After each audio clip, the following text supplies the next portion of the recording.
इस बीच बिहार के मुजफ्फरपुर में बाढ़ प्रभावित लोगों के लिए राहत का सामान ले जा रहा वायुसेना का एक हेलीकॉप्टर हादसे का शिकार हो गया।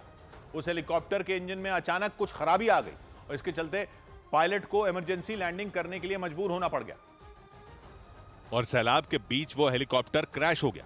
फिर तो वहां अफरा तफरी मच गई, क्योंकि आसमान में उड़ रहा वो हेलीकॉप्टर कुछ ही देर में बाढ़ के पानी में डूबा नजर आया।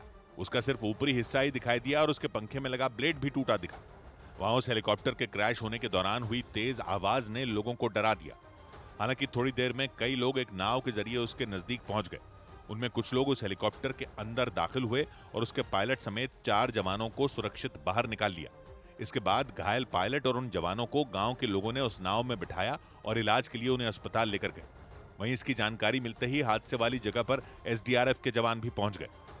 ग्रामीणों ने बताया कि हवाई हेलीकॉप्टर दुर्घटनाग्रस्त हो गया। हम तुरंत आनंद फनन में घटनास्थल पर पहुंचे और वहां पर अपना रेस्क्यू शुरू किए। बिहार के मुजफ्फरपुर में वायुसेना का वो हेलीकॉप्टर बाढ़ पीड़ितों के लिए खाने पीने का सामान लेकर जा रहा था।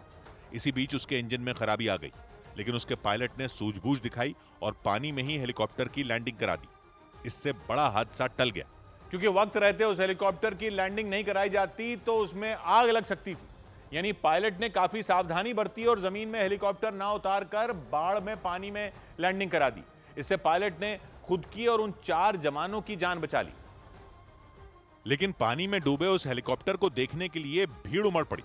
बड़ी संख्या में लोग उसके पिछले हिस्से पर बैठे दिखाई दिए, जबकि उनमें 2 लोग तो वहां बिल्कुल आराम फरमाते नजर आए। ऐसा लगा मानो वो लोग सैलाब के बीच पिकनिक मनाने पहुंचे हों।